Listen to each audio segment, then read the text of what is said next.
Lagi tayo nasa bahay, pupunta tayo ng SM. Pag lagi kayo nanonood ng vlog ko, talagang pansin nyo, manipis ang kilay ko. Simula nung hindi na ako nag-work, dahil nagsara na nga yung company namin, wala na, bihira na ako magkilay. And yun, nakakilay si Maria. Bakit? May lipstick, may kilay.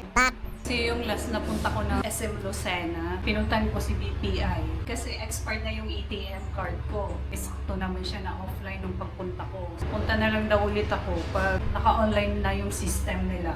Malayo ang Lucena dito. Halos kulang-kulang 1 oras. Ngayon pa lang ako babalik. Almost 3 weeks na siya nakalipas. Pero pwede pa naman as long as hindi daw umabot ng 90 days. Ito sa Lokban, pag nag-electric fan ka, medyo malamig. Pagdating doon sa Lucena, klima doon ay mainit na. Nagsuot ako na mayuhan.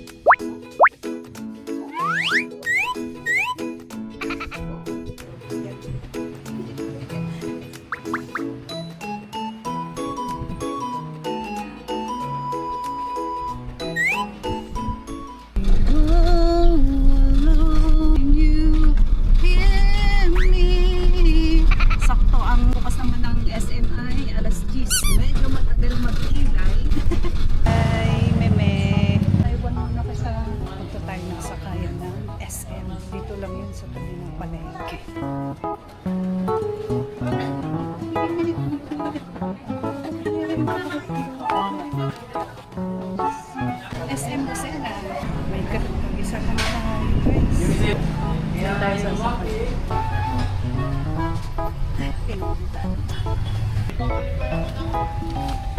Muna tayo sa SM. Punta muna ako ng bangko. Mainit dahil. Sana yung payong. Hindi ko mauupot. So, tumatawid ako. Excuse me. Sorry. Kanina sa sasakyan. Sobrang init. Grabe. Pagdating ko sa bangko, basang-basa yung likod na. Papasok na tayo sa SM. Tawagan ko muna itong asawa ko. Narinig sa flight. Kanina kasi hindi ako makatawag. Siyempre, nasa bangko ka, hindi ka pwede. Hello? Ha? Wala akong marinig. Naririnig mo ba ako? Bibili ako ng ice cream. Try ko nga ito. Pistachio lover. 1 topping, 139. 119. Parang may avocado sila. Yung yellow green. Ano yun, be? Yung medium plain 119? As in, ice cream lang siya? Yes, ma'am. Yogurt lang po. Yogurt lang talaga. Yung 1 topping, 139. Sa lang yun, ma'am. Kahit ano. Pistachio na lang. Ano siya? Kasi yogurt. Additional 20 yun kasi sa magiging 159 po. Pag 139, ano ang panlang doon? Regular toppings lang po. Pistachio na lang. Yogurt pala siya, kaya mahal. Tilas na kumain ako ng yogurt. So, kahit yung nalamunan ko, day. Sana hindi. Tapos maglugaw ako. Try ko lang kasi hindi ko pa na-try ito eh. Ano pangalan ito? Lalaw? Law. Spelling niya double-L-A-O. Double-L-A-O. Lawlaw. Natural frozen yogurt. Lawlaw. Yaw. Thank you. Ang kutsara, ang nagpamahal. Masarap siya, in fairness. Hindi ko na kayang kutsarain, guys. Ganunin ko na lang. Saan nga yung supermarket dito? Ayun, nalagpas ako. Mali yung pinunta ko. Supermarket pala tayo, guys. Ayun, boto ni Juan. Plain lugaw lang, miss. Ilan, ma'am? Isa lang. Samahan mo na lang ng egg. Ang hirap magdukot.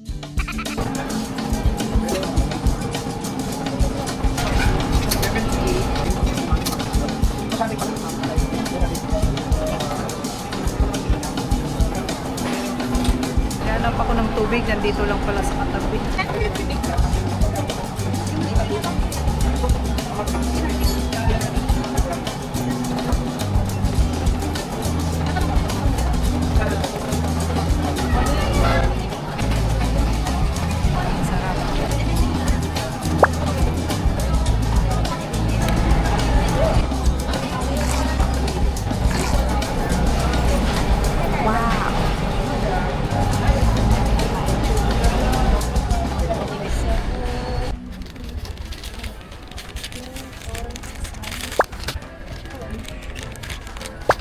Liquid detergent.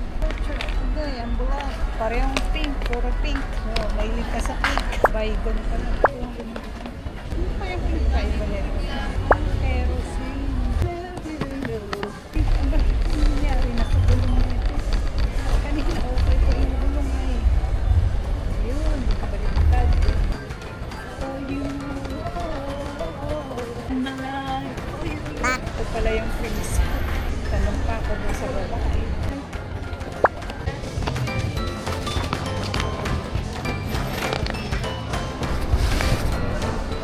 Hanggang saan pwede dalhin yung basket? Hanggang dyan lang sa labas.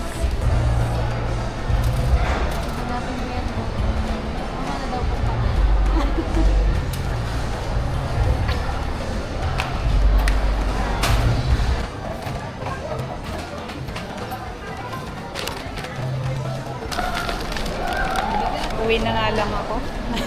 Lalakad pa sana ako dyan. Hindi, thank you. Ang bulat. Ang bigat ng bitbit ko, guys. Ano kaya? Mapupuna agad kaya ito? Lokban po. Ito, 174. Thank you. Ay, shock. Nagpapala po yung dalawa, isa natin po. Aray ko. Tik na ako. Ay, i-bowl mo, kuya. Baka malaglag yung iba dyan. Saan po? Dito? Ay, dito. Doon na lang kaya. Doon na. Doon na sa kabila. Sige po ba? Yeah. Taas na po ng pumasay. 90 lang.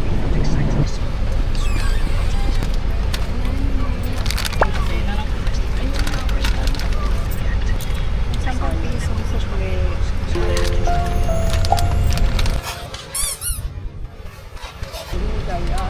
Ate, lokban ka, no? Mamaya bali pa rin sila natin. Lapit na tayo sa bayan. Doon pa kaya yung aking gabili. Mamaya, lalaglag mo pa na doon. Sabi na nandun pa. Tinatanong ko yung e-bike ko. Sabi ko, saan na yun? Nandun pala. Kuya, kunin ko lang po yung sa likod. Grocery. Nauntog pa ulo. Yung pink po. Yun. Ay, ipunit dito ko nga muna itong buhok ko. At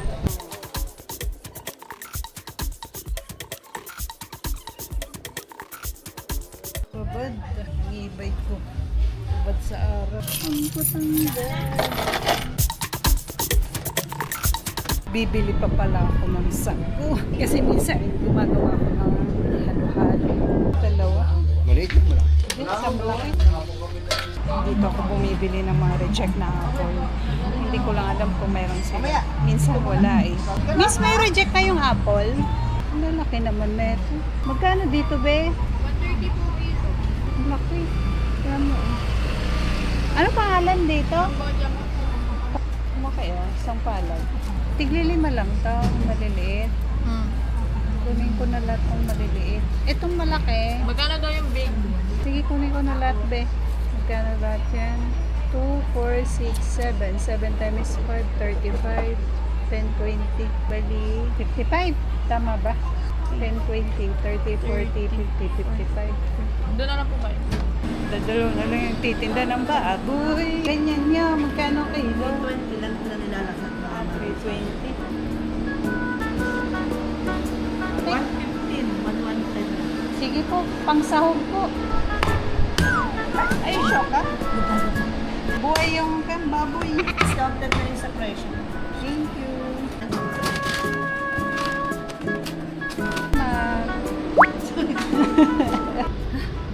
Init. Alis tayo dun sa initan. Grabe ang init, guys. Sobra. Bili muna ako ng mangga, matis.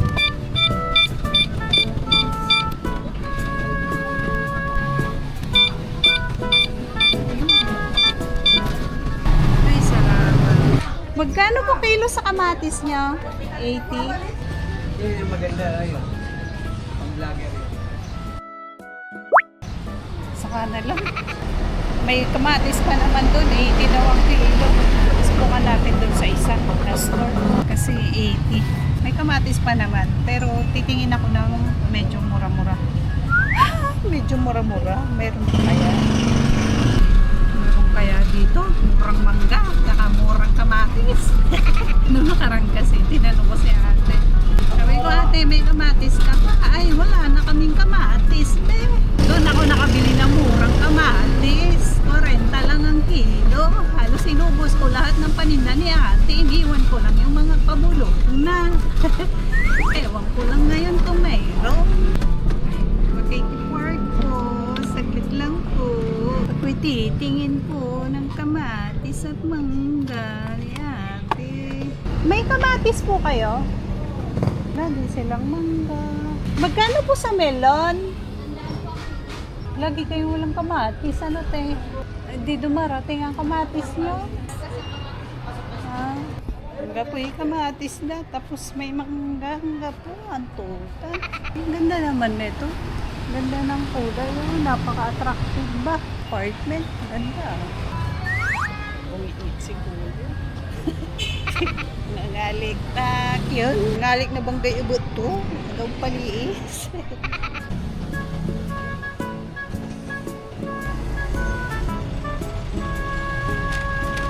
Try na natin kumuha nito. Masarap kaya ito. Tiko daw ito eh. Parang kan, nahinog na sa init. Malubog na ako.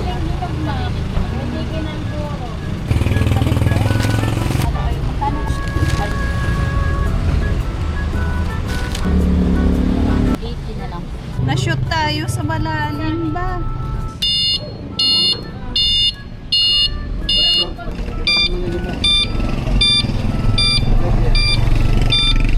Ay, salamat. Mahal talaga kamatis dahil 70 ang pinakamura tapos ay parang bubot pa eh, tinanggal na sa puno. Parang ganun eh. 20 ang kilo. Bili lang ako ng konti.